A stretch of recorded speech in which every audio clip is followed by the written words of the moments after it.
ეთერს ანა დოლიძე პარტია ხალხისთვის არის ჩვენი სტუდიის სტუმარი. მადლობა ანას. მოდი რახან ევროსაბჭოში, სტრასბურგში ახლა მორიგი კრიტიკული რეზოლუციის მისაღებად ემზადებიან. თქვენ როგორ ხედავთ ზოგადად ამ ტიპის კრიტიკული რეზოლუციების ფასს? რა შეცვლის ის ქვეყანაში? ჯობია ხელისუფლებასთან, როგორიც არის ლაპარაკი თუ ჯობია მისი რეზოლუციები და კრიტიკული ტონით შევიწროება ან სხვა ტიპის სანქციების ამოქმედება, ანუ რა ეს დარჩება რაღაც ფურცლად, სადაც აღწერილია ვითარება, თუ შეიძლება რაღაც ტიპის გამოსწორების წინაპირობა იყოს, ვიდრე ოცნება ხელისუფლებაში, ვიდრე ვცხოვრობთ ამ ქვეყანაში, ვიდრე ვართ დაინტერესებული, რომ მინიმუმ რაღაც უკეთეს გარემოში ვიცხოვროთ, არ ვიცი, ცოტა უფრო ნაკლებ სტრესულში, ნაკლებ რეპრესიულში. აი როგორ ხედავთ ზოგადად ამ პროცესების ფასს ქვეყანაში არსებული რეალობიდან გამომდინარე. მე ვიტყოდი, რომ დიდი მადლობა მოწვევისთვის, მადლობა თქვენს მაყურებელსყურებისთვის. მე ვიტყოდი, რომ ქართულ ოცნებას პრობლემები აქვს, სერიოზული პრობლემები აქვს ქვეყნის შიგნით, საკუთარ მოსახლეობასთან, არა ოპოზიციასთან, არამედ იმ ხალხთან, რომელსაც მან უნდა აჭამოს ელემენტარულად და ასევე უგრძელდება პრობლემები ქვეყნის გარეთ. ეს მორიგი რეზოლუცია, რომელიც ახლა არის მიღებული და ჩვენი მაყურებელი მართალი გითხრათ, ჩვენ მაყურებელს დროც არა აქვს, რომ გაერკვეს ეს ევროსაბჭოა, ევროკავშირია, გაეროა თუ რა. ფაქტია, რომ ჩვენ ზოგიერთ ჟურნალისტის კი ბატონო, მათი ვერ გაერკვა, არც მაგათი საქმე არ არის, მათი ამოცანა არის დაინახონ, რომ დღეს ჩემი ცხოვრება უკეთესია ამ თვეში თუ უარესია. ორივე მიმართულებით ამ ხალხს, რომელმაც მოიპარა ხელისუფლება, იცით რა, მე სულ ვამბობ, სასულთნო შეიძლება იყოს, სასულთნო ბევრნაირი არსებობს და მათ შორის ისეთი სასულთნოებიც არსებობენ, რომელიც თავის ხალხს აჭმევს, თავის მოქალაქეებს აჭმევს, კაი ჯანდაცვაც აქვს, კაი განათლებაც აქვს, კარგად ცხოვრობს, ყველას საცხოვრებელი სახლი აქვს, რამდენიც გინდა იმდენი ეგეთი. კაი განათლება და კაი ჯანდაცვა სასულთნოებში არის? აბსოლუტურად არის. ვინდა გითხრათ, შეგიძლიათ განახედოთ ხომ მაინც რაღაც კრიტიკული საზოგადოების ჩამოყალიბების, ასე ვთქვათ, საფუძველია განათლებული საზოგადოება. ამ ხრივ ასეთ გარემოში სასულთნოს როგორ იყიდებს ფეხს? არაერთი ადგილია, რომელსაც მე ხლა არ დავასახელებ უბრალოდ, იმიტომ რომ ჩემი კოლეგები არიან, შეგიძლიათ კარგად მოიკითხოთ ეს სახელმძღვანელოებში, სადაც არის ბრწყინვალე განათლების სისტემა, მათ შორის მსოფლიოში პირველი ან მეორე რეიტინგებში უნივერსიტეტებში, რომელთანაც ჩვენ ახლოთაც ვერ მივდივართ, სადაც მონარქს ხშირ შემთხვევაში გადაწყვეტილი აქვს მონარქს, რომ იქ არ არის შეიძლება დემოკრატია, მაგრამ ის აჭმევს თავის ხალხს. ჩვენი რუსული დიქტატურის არსი სწორედ იმაშია და მას გაუგრძელდება პრობლემები ქვეყნის შიგნითაც და ქვეყნის გარეთაც. მისი არსი სწორედ ამაშია, რომ ის მარტო თვითონ ჭამს. ქალბატონო დიანა, დღევანდელ პირობებში შენ რო გადაწყვიტავ, რომ ისევ 50 მილიონი ბავშვთა ჭამას კი არ, ყვებას კი არ მოახმარო, მშიერი ბავშვების გამოყვებას. ავტოპარკი განუახლო მილიონრებს. მესმის ეს იყოს ხალხი, რომელიც დღე და ღამე მუშაობს, მაგის წინააღმდეგიც ვარ. ჩემი ხელისუფლების დროს არავითარი სამთავრობო მანქანები არ იქნება. უნდა იყოს მხოლოდ მორიგე მანქანები. ყველა სამინისტროს უნდა ქონდეს მორიგე მანქანა, დააჯავშნე, ასე არის ნორვეგიაში, ასე არის დანიაში, ასე არის ყველა ნორმალურ ქვეყანაში. აი ეს რომ მილიონერ ნინო წილოსანს, რომელიც ჯერ ერთი თვეში ერთხელ მიდის სამსახურში და მარტო იმას აკეთებს, რომ დააჭიროს ღილაკს ხელი და მას ისედაც უკვე აქვს საშუალება, რომ მილიონრული მანქანა იაროს. მას ის რასაც აკეთებს საქართველოს პარლამენტი, რას აკეთებს საქართველოს პარლამენტი? რას აკეთებს, რომ შედეგებით ხო განიმარტება? ეხლა იქ კაფეში გაივლის დირექტორ სარვარჯიშო დარბაზში. ეს ჩემთვის არ არის მნიშვნელოვანი. იღებს კანონებს ერთპარტიულ რეჟიმში, მათთვის სასარგებლო ხელისუფლება. გარდა იმისა, რომ არ ვარგა ეს, მე გეტყვით, მე ვიყავი პრეზიდენტის საპარლამენტო მდივანი და ეხლა საპარლამენტო აქტივობაზე გეტყვით. მე ვიცი ეს საქმე, ვიყავი საქართველოს პრეზიდენტის საპარლამენტო მდივანი. დაახლოებით 600 კანონს იღებს ერთი სესიის განმავლობაში საშუალოდ საქართველოს პარლამენტი. როდესაც ის მართავს ქვეყანას, როდესაც ის არეგულირებს რაღაცა ვაზის ჯიშებს, არეგულირებს რაღაცა განათლების თემებს. ეს პარლამენტი არალეგიტიმური, იმიტომ კი არ არის რომ რაღაც, იმიტომ რომ უსაკმურებით არის დაკომპლექტებული. იქ მიდიან ადამიანები, მარტო მიიღონ რეპრესიული კანონები და მუქთახურული კანონები. აი დღეს რა ინიციატივა არის ახალი? აზერტულ თამაშებზე ვისაუბრებ. ოპოზიციას შეეძლო თუ თავისი დღის წესრიგით ვერ წაიყვანდა უმრავლესობა ქონდა ხელისუფლება ქართულ ოცნებას იმ არჩევნებში, რომელიც არ აღიარეთ გააპროტესტეს, მაგრამ მას შეეძლო როგორც მინიმუმ, ეს თქვა, ტემპი დაეგდო, პროცედურული, ეს თქვა, გამოწვევები შეექმნა, რაღაცა სხვა ტიპის მნიშვნელობა შეეძინა პროცესს, სადაც ესე ჰაიჰარალოდ ერთი ხელის მოსმით ვერ მიიღებდნენ კანონების დასტას, რომელიც მოქალაქეებს ცხოვრებას, პროტესტს, გამოხატვის თავისუფლებას ადვილად შეუზღუდა. ცალსახათესია და თქვენ იცით ჩემი გზა ამასთან დაკავშირებით. მე ვფიქრობდი, რომ ჩვენ თუ ვიბრძოდით, უნდა გვებრძოლა ბოლომდე. ეს ნიშნავს, რომ 25 დეკემბერს, როდესაც ჩვენ შევიკრიბეთ სალომე ზურაბიშვილთან და მე დავაყენე ინიციატივა. მე დავაყენე, დიახ, მე ვთქვი, ეს იყო ჩემი გზა. მე ვთქვი, რომ ამ გზაზე თუ წავალთ, რომ ჩვენ დავტოვებთ მანდატებს და თავიდან ბოლომდე გადავალთ სამოქალაქო დაუმორჩილებლობის გზით, მაშინ ამ გზაზე უნდა წახვიდეთ. ჩემი ინიციატივა იყო დავასრულებ. ხალხს გავახსენებ, ხო? მანდ იყო შეკრება იშვიათმა გამონაკლისებმა, მათ შორის ოპოზიციონერებისა დამიჭირეთ მხარი. მათ როგორც ჩანს, შეუძლია ჩვენ თანამოქალაქეებს ჩამოყნენ მათ პეიჯებს, გაისუსა უმეტესობა, არ უნდათ ბრძოლა. მე ეს არ მეკუთვნის. მე რო ბრძოლის ველზე შევედი, მე ვთქვი, რომ მე იცით, ამ ორ გზას, ანუ ან მანდატები უნდა აგეღოთ, ან ბოლომდე რაღაც დაგეძაბათ თუ როგორ ქვია, ანუ რაღაცნაირად მეტი გამოწვევა შეგექმნათ ხელისუფლებისთვის. რა გზასაც აღიღებ? პრეზიდენტის სასახლეში უკვე უფლებამოსილების ამოწურვის შემდეგ გამაგრება ეს რა ტიპის ეს არის სამოქალაქო დაუმორჩილებლობა. სამოქალაქო დაუმორჩილებლობა, შვიდ რომელსაც მე ვაკეთებდი ასევე მიხეილ სააკაშვილის ხელისუფლების დროს, ვიყავი ამ მოძრაობის ლიდერი სხვა ხალხთან ერთად, ეს გამოცდილება ჩვენ გქონდა და ეს არის ჩვეულებრივი მეთოდი, მშვიდობიანი მეთოდი იმისთვის, რომ გაუწიო ავტორიტარიზმის წინააღმდეგობა. ამ გზაში, რომელიც ჩვენ ავირჩიეთ, მაშინ მე ვთქვი, რომ ჩვენ ამ გზაზე უნდა წავიდეთ. ამიტომ ეს გადაწყვეტილება, რომ არ იქნა გაზიარებული ბევრი ხალხის მიერ, მათ უნდა გაიზიარონ ამის პასუხისგებლობა. მე იმ დღეს ჩანთა ჩალაგებული მქონდა ჩვეულებრივად, ოჯახში გაფრთხილებული მყავდა, რომ ამ ნაბიჯზე მივდივართ. და ეხლა ამ ხალხმა რო არ გადაწყვეტა ბოლომდე ბრძოლა, თუნდაც ამ ფორმით, ეს მათი პასუხისგებლობა. მე რა გზას ავარჩიე? ეს რაღაც 4 ოქტომბერს თქვენ სკეპტიკურად უყურებდით 4 ოქტომბრის პროცესს, აი მშვიდობიანი დამხობის, მინდა რომ მაყურებლისთვის გასახსენებლად გეკითხებით. დიახ, მე გეტყვით რომ სკეპტიკურად უყურებდით. მე გეტყვით, ნახე, მე გეტყვით. არავითარი არ არსებობს პოლიტიკური წინადადება ან დაპირება ჩემი, რომელიც მე არ შემისრულებია. აი, გადამამოწმოს ყველა. ხო და 4 ოქტომბერს. ამიტომ არავითარ დაპირებას, რომელიც არ ექვემდებარებოდა შესრულებას, მე არ ვიტყოდი. 4 ოქტომბერზე ვინაიდან მე 1000-ჯერ ვთქვი, წარმოადგინეთ გეგმა, წარმოადგინეთ ხედვა, ლიდერებს გულისხმობ.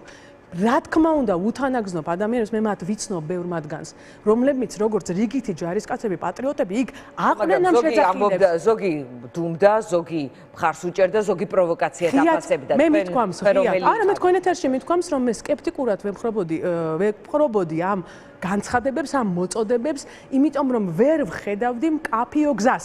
და ასე შემოგიბრუნებ. აი თქვენი იდეის მკაფიო გზა რა იყო? გამაგრდებოდით პოლიტიკური ლიდერები სალომე ზურაბიშვილთან ერთად ათონელის რეზიდენციაში და მოგახსენებთ 2000 ძალიან მნიშვნელოვანია გავიხსენოთ რა არის გაშვებული შესაძლებლობა და პარალელს რატო არ გავავლებ, იცით?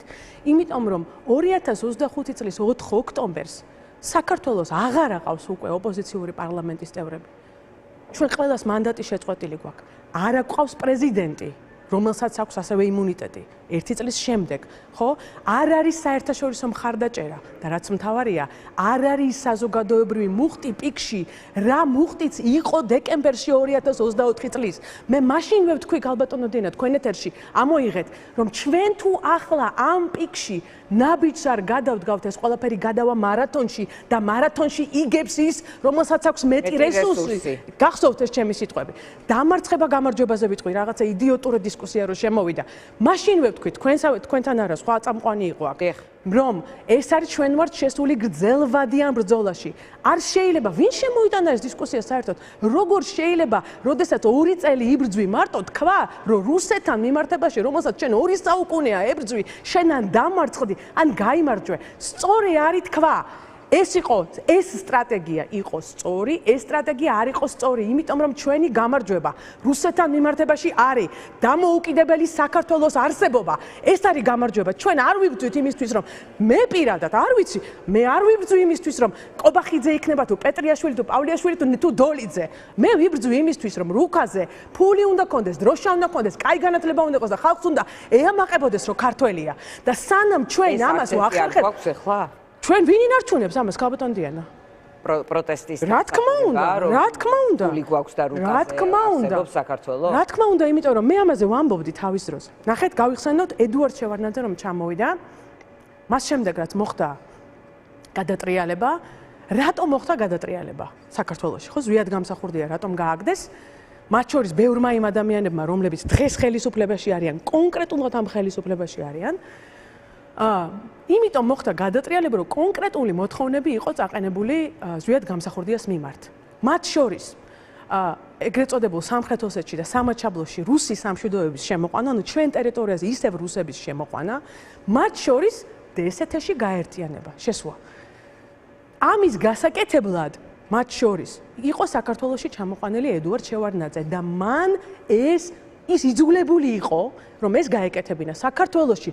ეს დასრულდა რუსეთის ის ინტერვენცია დასრულდა სწორედ ამ ფაქტით გაფორმდა რომ საქართველოს რუსულ კალათაშია და ჩვენ თუ დღეს 3+3-ში არა ვართ ჩვენ თუ დღეს დავასრულებ ჩვენ რუსეთის უსაფრთხოების ჩვენ თუ რუსული უსაფრთხოების ორგანიზაციაში დღეს არა ვართ რომელზეც სომხეთს ეუბნებიან რომ გადაწყვიტე რას ეუბნებიან ფაშინიანს ეუბნებიან ან ევროკავშირი ან საბოლოო ჯამში ბიძინა ივანიშვილსაც ქონდა დაყენებული ეს პირობები, ეს წინაპირობა, რომ ჩვენ კარგა ხანია უკვე უნდა ყოფილიყავით ოდკბ-ში. აბა თქვენ რა გონიათ, ეს ტყილა არის, ეს რაც ხდება, რა რეპრესიები საქართველოში გატარდა, რის გამოც სხვათა შორის თვითონ, აი თქვენ როგორ წარმოგიდგენთ, მე თქვენთან მაკითხვა.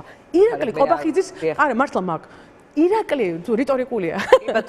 ირაკლი ყობახიძის ის არის ახალგაზრდა კაცი. ახალგაზრდა კაცი პოლიტიკისთვის მით უფრო, ხო? იმიტომ რომ პოლიტიკაში 60-ზე ქვევით ახალგაზრდა ითვლება მსოფლიო მასშტაბით. რა მომავალი აქვს მას პროფესიული და პოლიტიკური იმის შემდეგ რა ქმედებებსაც ადევს მისი ხელწერა. მან ძალიან ის რაც მათ თავის თავს გაუკეთეს, ჩვენ კი არა ამ ჯარიმებიან და დაპატიმრებიან კი არა. მათ მოუსპეს საქართველოში აქტიური ახალგაზრდა ხალხმა აქტიურად არსებობის შესაძლებლობა.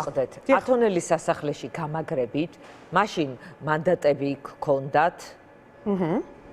და პრეზიდენტის იმუნიტეტი გქონდა, რატომ ამ დროს პარლამენტში ყაველაშვილის არჩევნები იმარხო?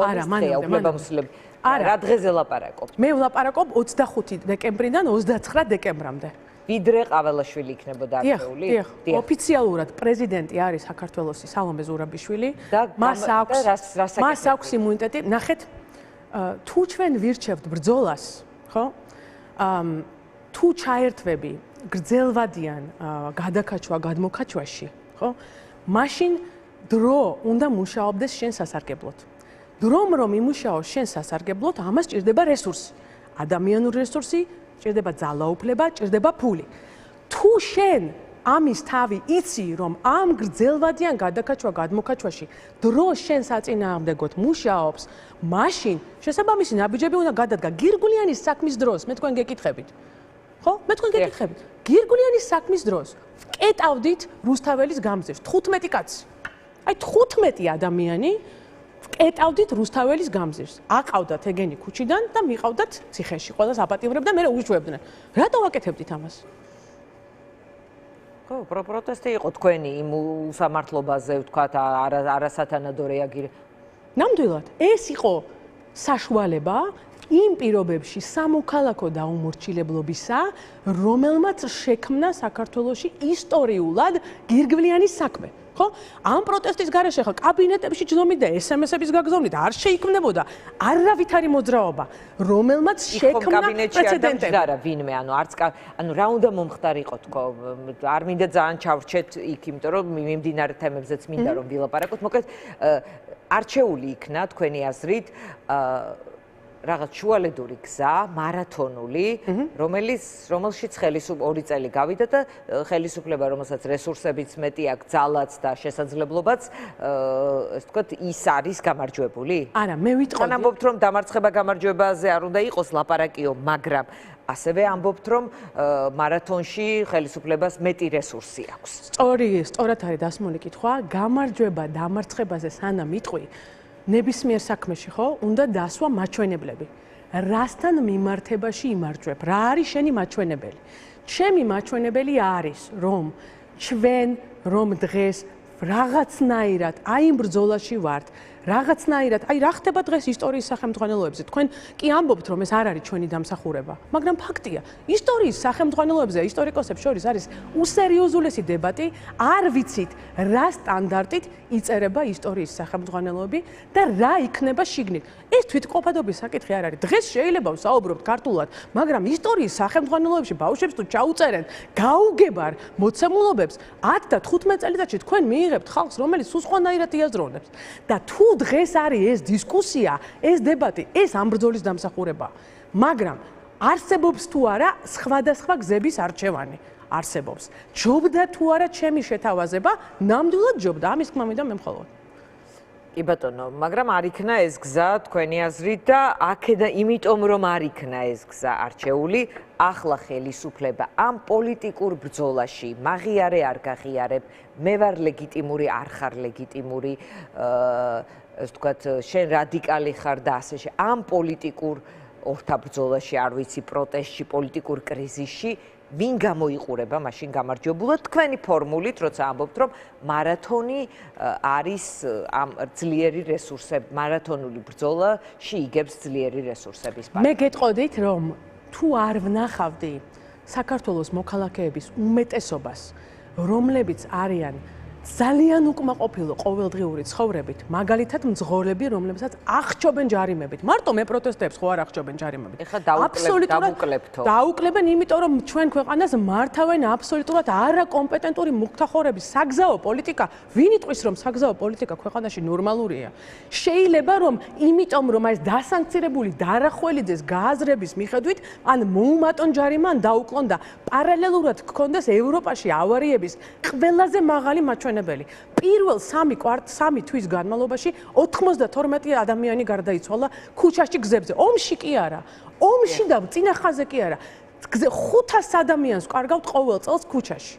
და ამიტომ მე რომ ვცოდნოდა, რომ საქართველოში მოსახლეობის უმეტესობა ამბობს, რომ მე კარგად ვცხოვრობ და გამანებეთ თავი, მაშინ ვიტყოდი, რომ ბიძინა ივანიშვილი, ავე, ჭკვიანი კაცი ყოფილა, მაგრამ დღეს რომ ვხედავ, რომ საგარეო ვალი ყოველ მილიარდობით იზრდება ყოველ წელს. თუ კარგად არის ჩვენი ცხოვრება, რატო იზრდება? ყოველ წელს საგარეო ვალი. ჯარიმების გაზრდა მათ შორის მიიჩნევა მძღოლების მეტი სიფრთხილის თითქოს წინაპირობად, როცა თქვენ საუბრობთ, რომ უამრავი ავტოსაგზაო შემთხვევა, ანუ აქ ბალანსის და ანუ აქ რა ფორმულა გაქვთ მაშინ თქვენ, რომ ასე ვთქვათ, თან ჯარიმას არ გაზდით და თან მძღოლებს მოათვინიერებთ. და მე გეტყვით, რომ სამწუხაროდ თქვენ რაც თქვით, ეს პირველ კურსზე კრიმინოლოგიისა ითვლება უსერიოზულად მსჯელობად.